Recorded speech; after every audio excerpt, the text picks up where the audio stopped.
রিহানার বাড়ির দেয়াল ভেদ করে ভেতরে ঢুকল গুলি। অল্পের জন্য রক্ষা পেলেন তারকা। মার্কিন পপ তারকা রিহানার বেভারলি হিলসের বাড়িতে গুলিবর্ষণের ঘটনা ঘটেছে। সমকালের সূত্রমতে জানা যায়, ৮ই মার্চ রোববার দুপুরে গায়িকার বাড়ি লক্ষ্য করে বেশ কয়েক রাউন্ড গুলি ছোড়েন এক নারী। ঘটনাস্থল থেকে একটি অস্ত্র উদ্ধার ও এক নারীকে আটক করা হয়েছে বলে জানিয়েছে দেশটির পুলিশ। একাধিক সংবাদমাধ্যম জানিয়েছে, রোববার দুপুর ১টা ২১ মিনিটের দিকে এই ঘটনা ঘটে। রিহানার বাড়ি গেটের রাস্তায় পার্কিং করা একটি গাড়ি থেকে প্রায় ১০টি গুলি ছোড়া হয়। এর মধ্যে একটি গুলি রিহানার বাড়ির দেয়াল ভেদ করে ভেতরে ঢুকে যায়। খবর পেয়ে পুলিশ দ্রুত সেখানে পৌঁছায় এবং ৩০ বছর বয়সী সন্দেহভাজন এক নারীকে আটক করে। বর্তমানে বিষয়টি তদন্ত করছে লস অ্যাঞ্জেলেস পুলিশ।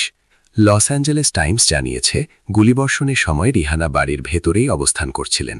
সৌভাগ্যবশত তার কোনো ক্ষতি হয়নি এবং তিনি সম্পূর্ণ নিরাপদে আছেন। এ ঘটনায় রিহানার টিম কিংবা লস অ্যাঞ্জেলেস পুলিশ তাৎক্ষণিকভাবে কোনো মন্তব্য করতে চায়নি।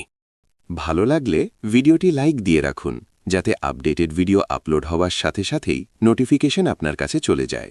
আর চ্যানেলটি অবশ্যই সাবস্ক্রাইব করে রাখুন এবং কমেন্টে আপনার মতামত জানাতে ভুলবেন না।